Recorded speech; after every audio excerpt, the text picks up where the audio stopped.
अगला विषय जो है वो चेष्टा बल का है। अभी तक आपने अलग अलग विषयों को देख लिया, और इसके पहले जो 6 प्रकार के बल हैं उसमें स्थान बल, दिक् बल, काल बल, आप 3 बल समझ चुके हैं। अब हम सीधे बात करेंगे चेष्टा बल की, और चेष्टा बल के बाद हम नैसर्गिक बल की और दृक् बल की, समाप्त हो जाएगा विषय। तो चेष्टा बल को थोड़ा सा समझ लेते हैं। चेष्टा का मतलब होता है उसकी गति के कारण उसको क्या बल मिलता है। तो आप देखिएगा कि मैंने पहले ही बतलाया था कि सूर्य चंद्रमा हमेशा मार्गी रहते हैं, राहु केतु हमेशा वक्री रहते हैं, और बाकी के ग्रह कभी वक्री और कभी मार्गी होते हैं। तो यदि आपको ये समझना है, तो यदि कोई भी ग्रह देखिए वक्री है, यदि वक्री ग्रह है तो वो 100% उसको बल मिलता है। और उसमें यदि अनुवक्र हो, अनुवक्र का मतलब क्या होता है कि थोड़े देर वक्री और पुनः वापस मार्गी, पुनः वक्री, तो ये अनुवक्र कहलाता है। वैसे इसकी 8 स्थितियाँ, सिद्धांत का ये विषय है, थोड़ा सा अलग हो जाएगा, लेकिन आप इतना समझ जाएं कि इसमें जो है ये आपको क्या समझना है, उसको केवल और केवल बल के माध्यम से, कोई ग्रह है उसकी गति कम हो रही हो तो उसको कम ये मिलेगा, बल मिलेगा, उसी तरह से आपको समझना है।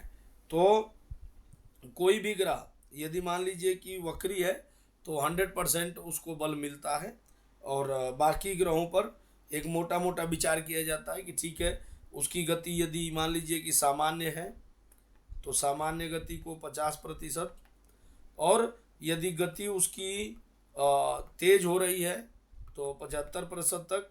ये अलग अलग विषयों को लेकर के हम समझ लेते हैं। अगला जो बल है ये चेष्टा बल केवल गति के ऊपर है। अगला जो आपका विषय है वो नैसर्गिक बल। नैसर्गिक बल क्या होता है इसको समझ लीजिए।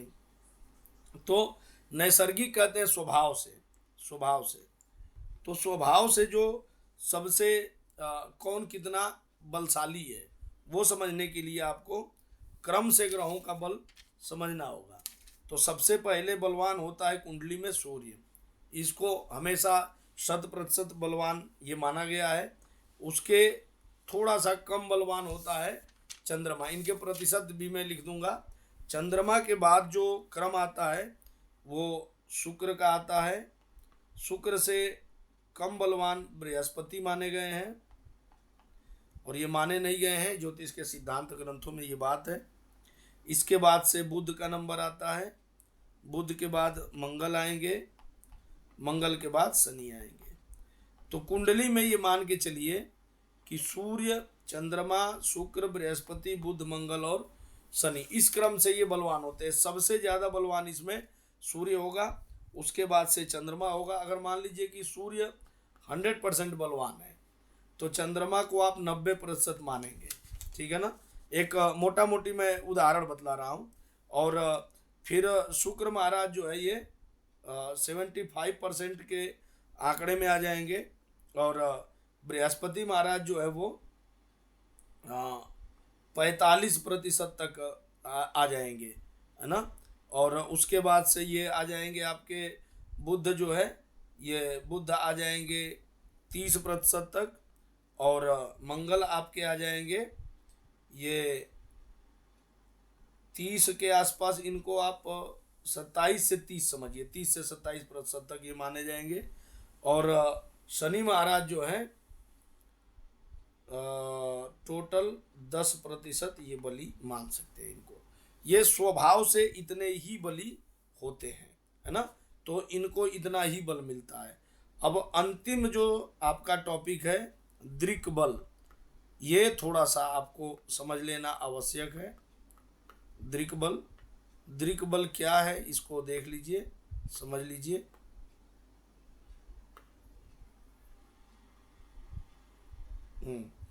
दृक् बल, तो दृक् बल के लिए, दृष्टि का बल समझने के लिए आपको क्या समझना पड़ेगा कि जिस भाव पर, अब ये भावों को बल मिलेगा या ग्रहों को बल मिलेगा, तो जिस किसी भी ग्रह पर शुभ ग्रहों की दृष्टि होगी, शुभ ग्रह की दृष्टि से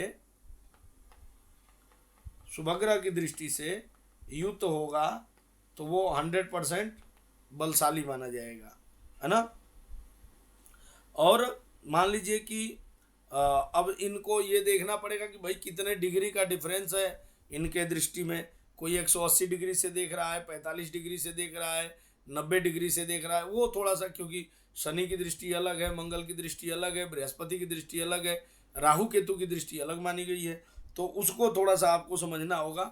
लेकिन ये यहाँ से समझ लीजिए कि पाप ग्रह की यदि दृष्टि पड़ गई इस पर, किसी भी ग्रह पर पाप ग्रह की दृष्टि पड़ गई तो उसको 0% बल मिलेगा, ठीक है ना। और अगर मान लीजिए कि शुभ दृष्टि अधिक हो और पाप दृष्टि कम हो, उसमें भी तो हो सकता है ना कि कुछ शुभ ग्रह देखते हो और कुछ पाप ग्रह देखते हो, तो फिर आपको अनुपात लगाना पड़ेगा कि शुभ ज़्यादा हैं या पाप अधिक हैं, इसमें अधिकता किसकी है, तो उस हिसाब से आपको अनुपात से निकालना पड़ेगा कि कौन किसना ये है ना। और ये सारी चीज़ें हैं। और अंतिम आपको भाव बल थोड़ा सा समझना होता है, कुंडली के भाव में कौन बल होता है, क्या होता है। तो देखिएगा उसमें जो है भावेश का बल देखा जाता है। फलादेश करने की ये मूल सिद्धांत है कि भावेश का बल कितना है और भाव का दिक्बल कितना है, जो मैं पहले आपको बता ही चुका हूँ। उनके अनुसार भाव का दिक्बल कितना है और ग्रहों की शुभ दृष्टि से शुभ दृष्टि का बल कितना है, शुभ दृष्टि का बल। तो इस तरह से आप खूब आसानी से ये ग्रहों के षडबल वाले विषय को समझ सकते हैं। और ज्योतिष शास्त्र की जो कक्षाएं संचालित होती हैं बिल्कुल इसी मेथड में उनको पढ़ाया जाता है। यदि आप भी अपनी कुंडली को लेकर के परामर्श कराना चाहते हैं और ज्योतिष शास्त्र की कक्षाओं से जुड़ना चाहते हैं तो आप निश्चित रूप से यहाँ से जुड़ करके और अपनी कक्षाओं को प्राप्त कर सकते हैं। बहुत बहुत धन्यवाद सभी को। जय श्री महाकाल।